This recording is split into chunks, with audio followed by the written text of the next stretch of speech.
Ladies and gentlemen, today we're going to discuss about tolerance. Tolerance is a right or an obligation that we owe to every human being. The grand scheme of the Almighty is that He has given us the wisdom, the free will to say whatever we want to say, to express whatever we would like to express as long as we don't hurt other people. He has given us this inalienable right to form an opinion, to have a worldview, to adopt a religion, to adopt any culture.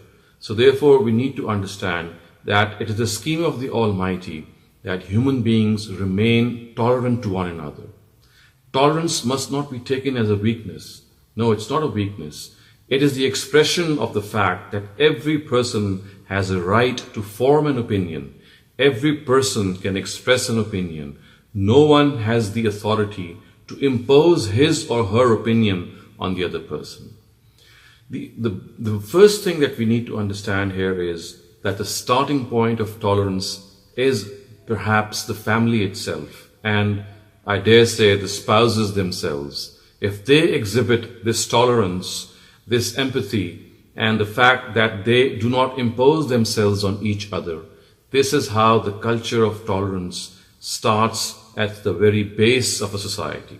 The building block of a society is the family indeed. And if the spouses are tolerant towards one another, they do not impose their opinions upon one another, and then at the same time do not impose their opinions on their adult children. They do understand that as far as their adult children are concerned, they are equal human beings, and they have to show tolerance by not imposing their own worldview, their own culture, and their own views on their children, especially when they are grown up. Of course, when they are growing up, you have all the right to educate them. But once children are grown up, you have to show this tolerance that whatever view your child settles with ultimately, you have to accept it. Of course, you can debate with him or her, but you have to show this tolerance that that person has the right to form an opinion. And then we need to understand that this culture of tolerance actually needs to be expanded even more.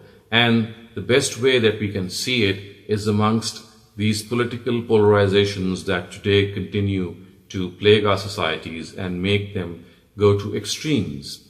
And the best way to do this is that if we are a follower of a political party, we need to understand and we need to always realize the good points of the leader of the political party that we are not supporting, and perhaps the shortcomings of the leader of the party that we are supporting. We need to understand that people are not angels, and we must form an opinion according to our own conscience. We need not be die-hard supporters, because we need to understand that this tolerance will always exist when we acknowledge that other people are human beings.